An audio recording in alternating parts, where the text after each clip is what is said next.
Guys, good morning. Maglaga tayo ng beans, magluluto tayo ng tawag nila na pasulya.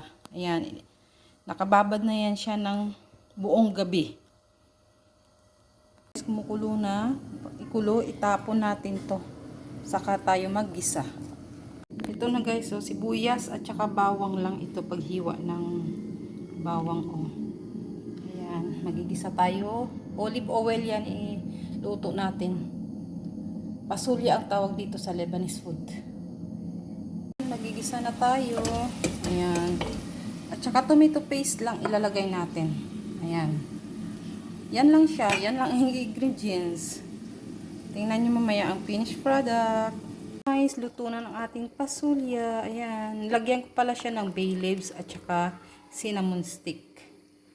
Ayan. Finished product na natin. Thank you for watching guys. God bless us.